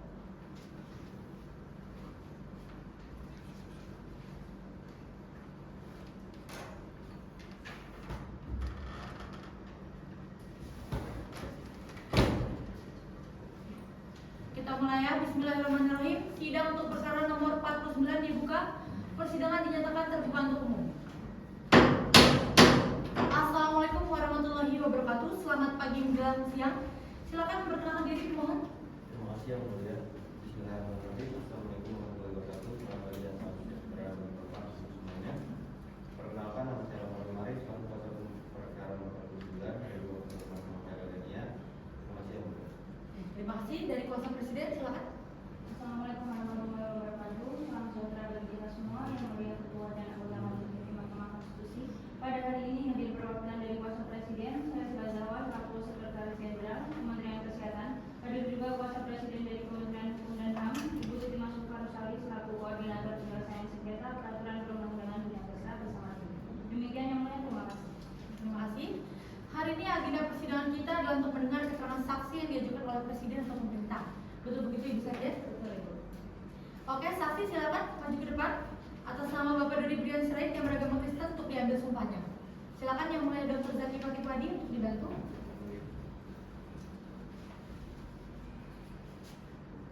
Ya, Saudara Dodi Brian Sirait Presiden Dirwisien. Oke, ikuti lafal sumpah yang saya sampaikan ya.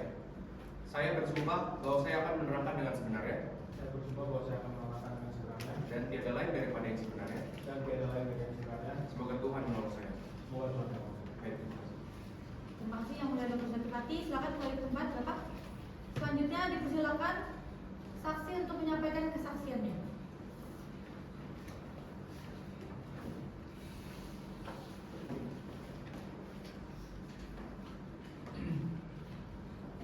Baik, yang mulia, perkenalkan saya Dodi Brian Sirait, Kepala Instalasi Pelayanan Gizi di RSUPN Dr. Cipto Mangunkusumo. Saya membawahi 66 tenaga gizi yang bertugas dalam pelayanan gizi, rawat inap, rawat jalan, serta perencanaan produksi dan distribusi makanan. Penempatan tenaga kami disesuaikan dengan kompetensi dan kualifikasinya. Tenaga gizi yang memberi layanan langsung kepada pasien wajib memiliki surat kewenangan klinis yang diterbitkan oleh Direktur RCM dengan syarat memiliki SKR dan SIP yang masih berlaku. Sementara yang belum memiliki SKK kami tempatkan di bagian produksi dan distribusi. Saat ini terdapat 34 tenaga gizi berpendidikan akademik yang sesuai Undang-Undang Nomor 17 Tahun 2023 dan PP Nomor 28 Tahun 2024 harus menempuh pendidikan profesi dietitian agar dapat melayani pasien secara langsung. Menindaklanjuti aturan tersebut, kami mengikuti surat edaran Dirjen Nakes nomor HK 0202-F-2123-2024 dengan 2 jalur pendidikan, yaitu reguler dan PPK atau rekognisi pembelajaran melampau. Program RPL dilakukan secara daring berbasis kasus di tempat kerja.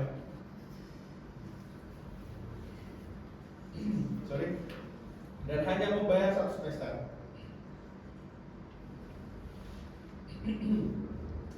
Saat ini 10 tenaga gizi kami mengikuti RPL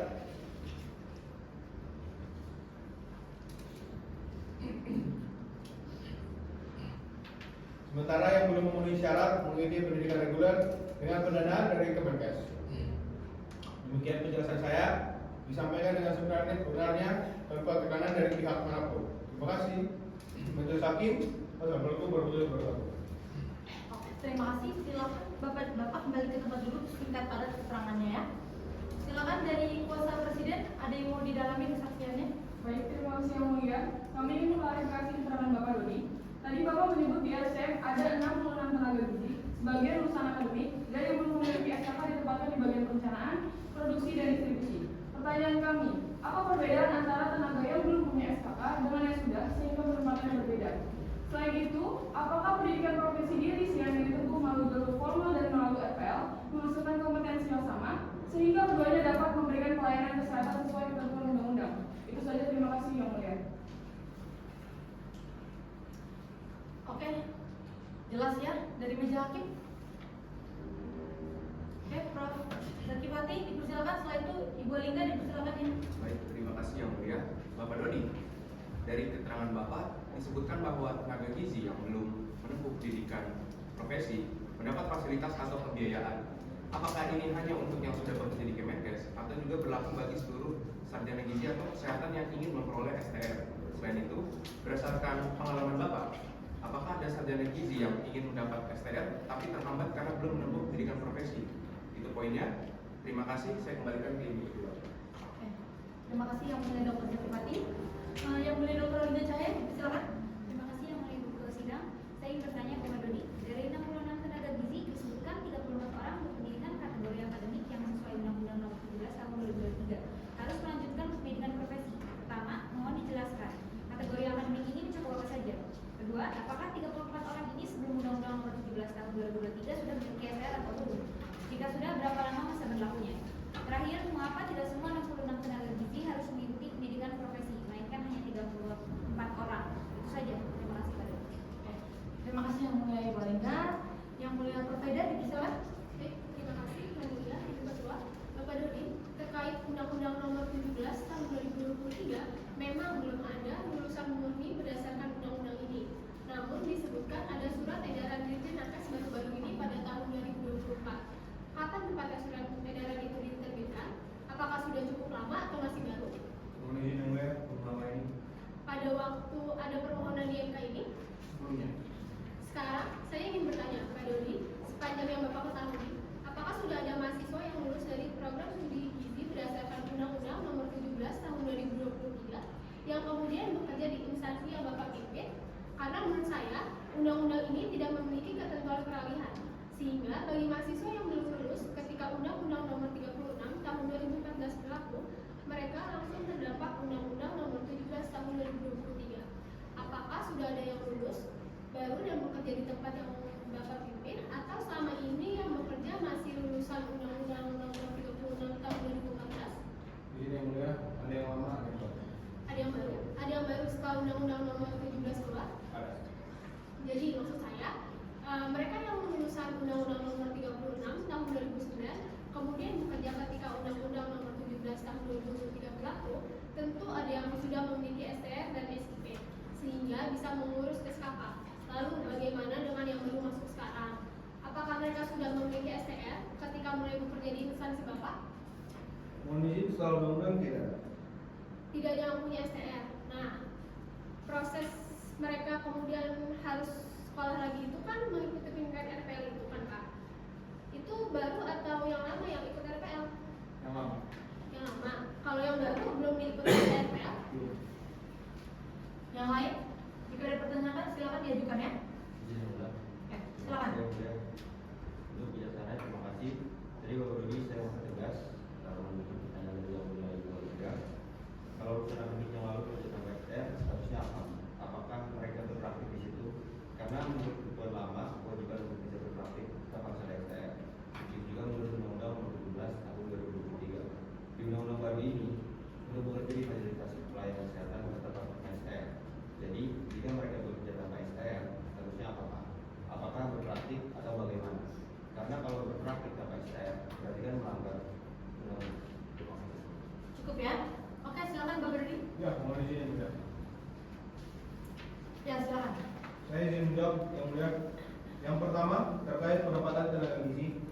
Tenaga yang memiliki SKK ditempatkan di layanan langsung kepada pasien, yaitu rawat inap dan rawat jalan.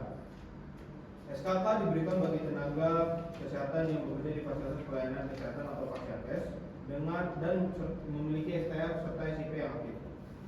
Bagi tenaga yang tidak memiliki SKK karena STR tidak aktif, penempatannya dibedakan di area manajemen, yaitu perencanaan, produksi, dan distribusi makanan. Meski bukan layanan langsung, kegiatan ini tetap krusial.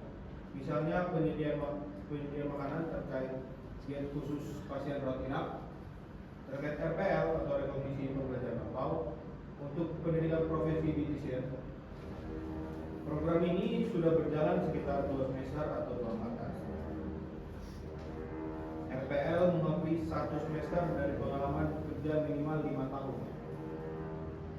Dan peserta hanya perlu menempuh 1 semester sisa untuk menyelesaikan pendidikan profesi di TISIEN.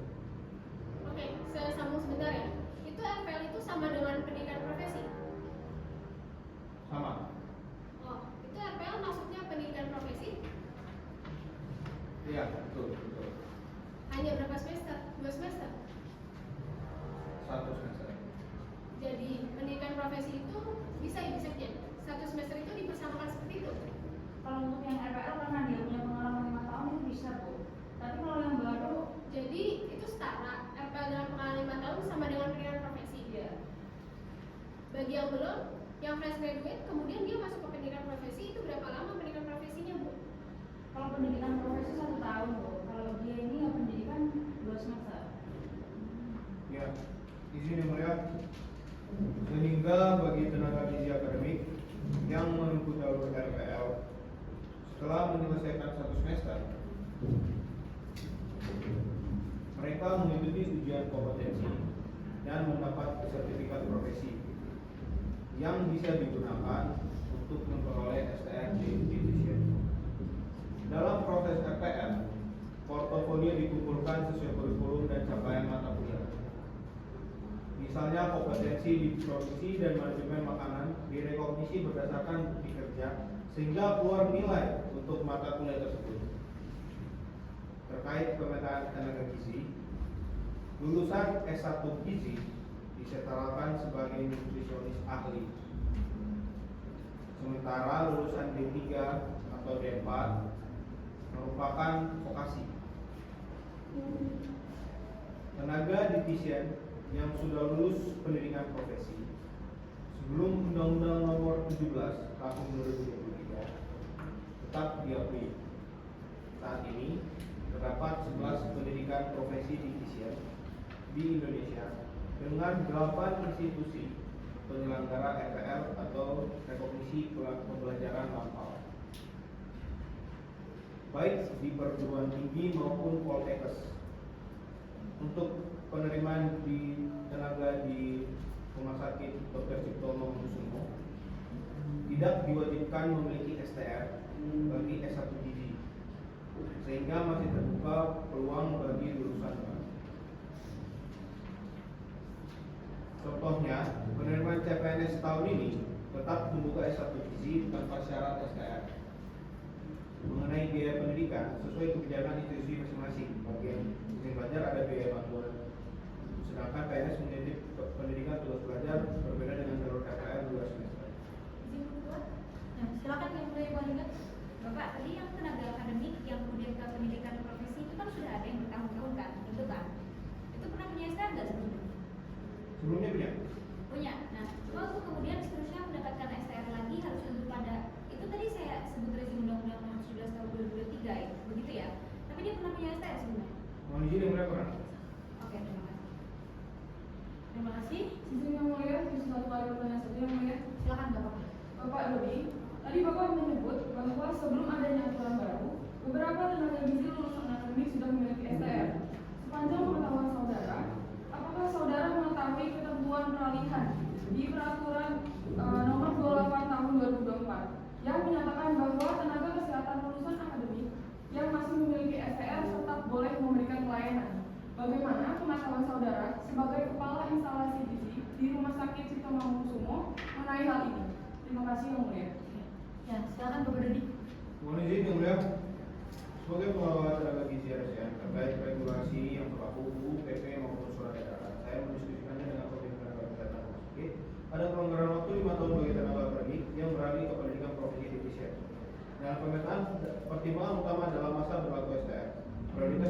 pada STR-nya yang hampir habis atau yang sudah habis namun sedang mengikuti RPL hingga pada masa STR yang paling lama.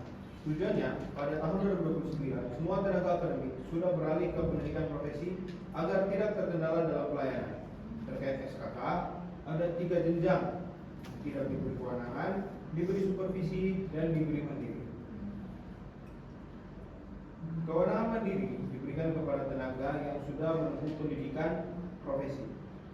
Tenaga akademik yang masih memiliki STR atau sedang mengikuti RPL atau reguler tetap bisa memberikan pelayanan dengan supervisi dari tenaga dirjen atau profesi. Demikian penjelasan saya, Ibu Sali. Terima kasih.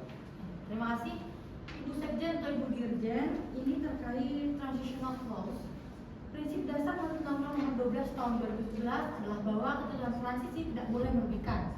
Pertanyaan saya, apa implikasinya jika undang-undang ini hanya berlaku bagi mereka yang mulai kuliah setelah undang-undang disahkan, sedangkan yang sudah mulai kuliah sebelumnya tetap mengikuti pola lama? Apa konsekuensinya secara hukum mengingat prinsip ini asas pemberlakuan ketentuan transisional? Silakan dijawab sekarang atau tertulis. Silakan. Di sini yang mulia ketua. Ya, Ibu Alinda silakan. Baik, terima kasih yang mulia ketua. Saya ke pemerintah ya, terkait dengan regulasi teknis pelaksanaan Undang-Undang Nomor 17 Tahun 2003 ini sudah berapa PP ya dikeluarkan ya? Termasuk surat edaran atau mungkin ada peraturan menteri yang lain. Terima kasih yang mulia. Terima kasih yang mulia Ibu Alinda. Silakan Ibu Sekjen. Oke, yang mulia Ibu Alinda, secara garis besar pemerintah memberikan waktu 5 tahun bagi tenaga gizi yang sudah berpengalaman untuk meningkatkan kualifikasi, sebagaimana diatur dalam PP terbaru. Bagi yang masih belajar terbaru, mereka langsung mengikuti ketentuan Undang-Undang Nomor 36 Tahun 2014 dan Undang-Undang Nomor 17 Tahun 2023. Karena masuk pendidikan memang memerlukan waktu 4 sampai 5 tahun. Intinya, profesi membedakan antara yang akademik dan yang sudah profesi, dan pemerintah memberikan kesempatan penyesuaian dari yang sudah bekerja. Sedangkan yang baru belajar mengikuti ketentuan yang berlaku sejak awal. Terkait PP yang digunakan, PP tersebut memiliki sekitar 1.100 pasal dan mencakup seluruh amanat UU Nomor 17 Tahun 2023. Di bawahnya nanti ada sekitar 14 permenkes. Semua diklasifikasikan agar ekosistem regulasi jelas tanpa tumpang tindih atau hilang, dan permenkesnya akan segera diterbitkan. Demikian yang mulia, terima kasih. Silakan yang mulia Ibu Alinda. Ini hanya penegasan ya Bu Sekjen. Setelah rezim Undang-Undang Nomor 17 Tahun 2023, bahkan lulusan lama yang sudah berpengalaman dan memiliki STR tapi belum memenuhi kualifikasi menurut Undang-Undang baru, tetap harus mengikuti pendidikan profesi. Benar begitu? Hanya diberi waktu 5 tahun untuk melakukan penyesuaian, bukan?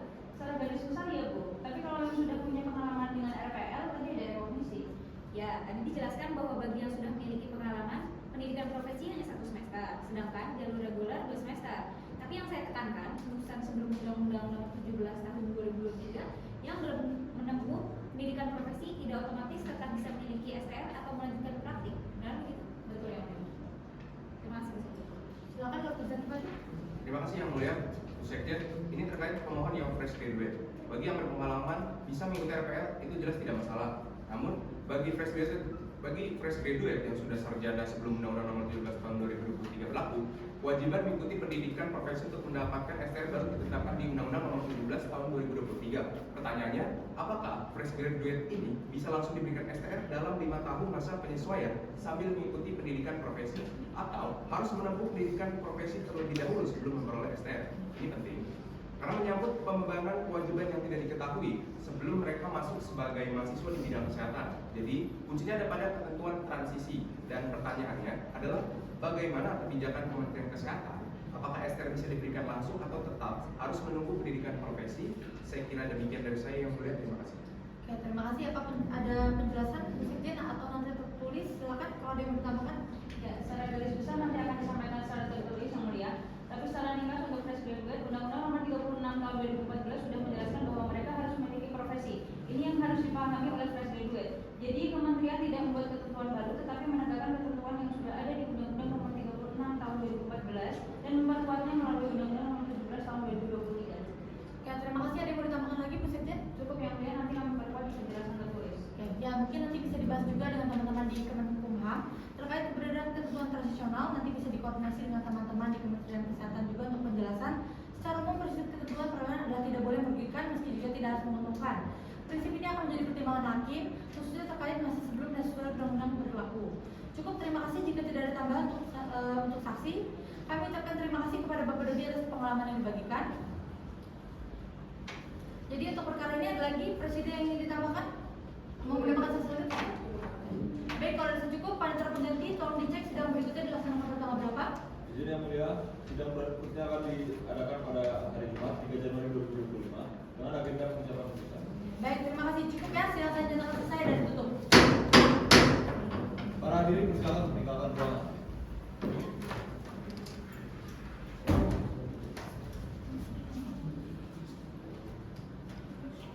Sidang 6 Jumat 3 Januari 2025 dengan agenda pengucapan putusan. Para hadirin silakan untuk masuk ke dalam ruang persidangan.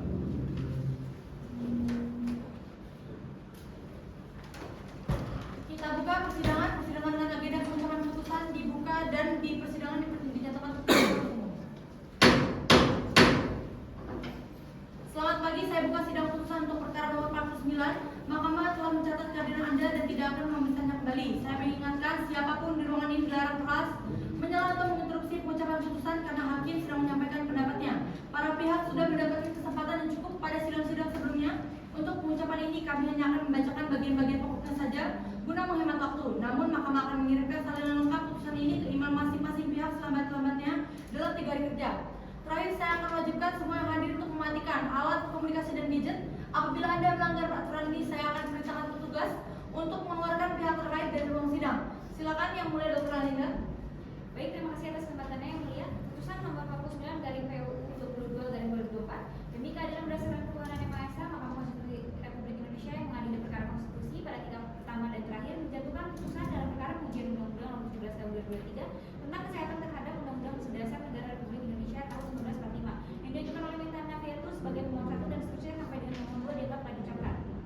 Berdasarkan surat kuasa khusus tanggal 7 Maret 2024 memberikan kuasa pada Ilham Fatul Ma'arif SH LLM dan Kaila Dania LLM dan seterusnya dianggap telah diucapkan. Selanjutnya disebut sebagai para pemohon. Membaca permohonan para pemohon, mendengar keterangan para pemohon, memeriksa bukti-bukti para pemohon, mendengar dan membaca keterangan tertulis Dewan Perwakilan Rakyat, mendengar dan membaca keterangan tertulis Presiden, mendengar dan membaca keterangan tertulis saksi dan ahli para pihak, mendengar dan membaca keterangan tertulis Persatuan Ahli di Indonesia, mendengar dan membaca keterangan tertulis Kolegium Gizi, membaca kesimpulan para pihak, grup perkara dan seterusnya dianggap telah diucapkan.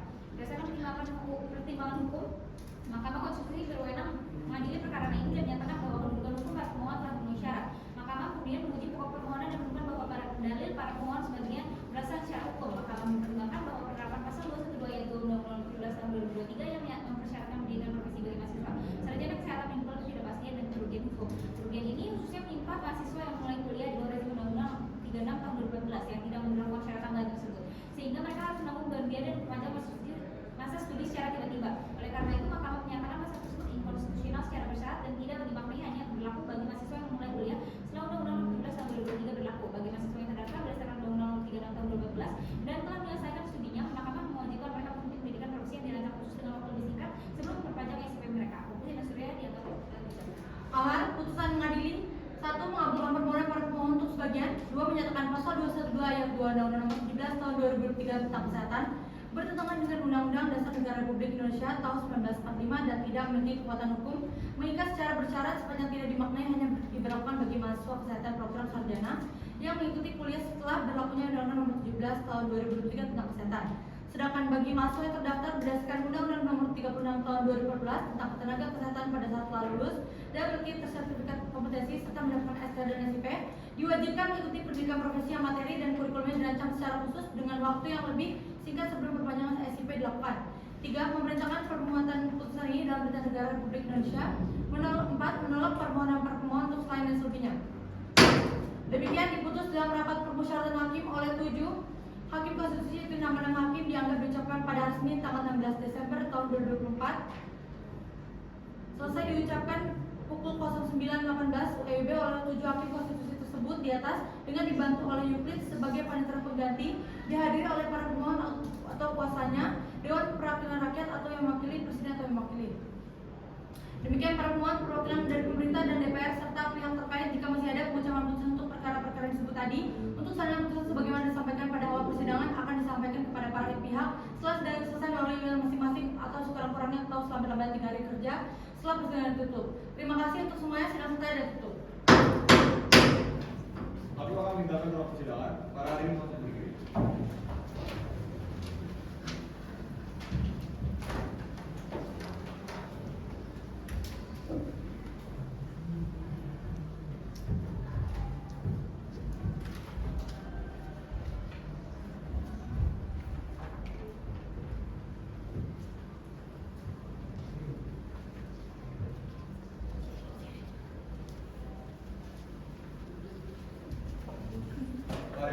Materi mohon duduk kembali. Pada hari ini persidangan untuk menjalankan ruang sidang.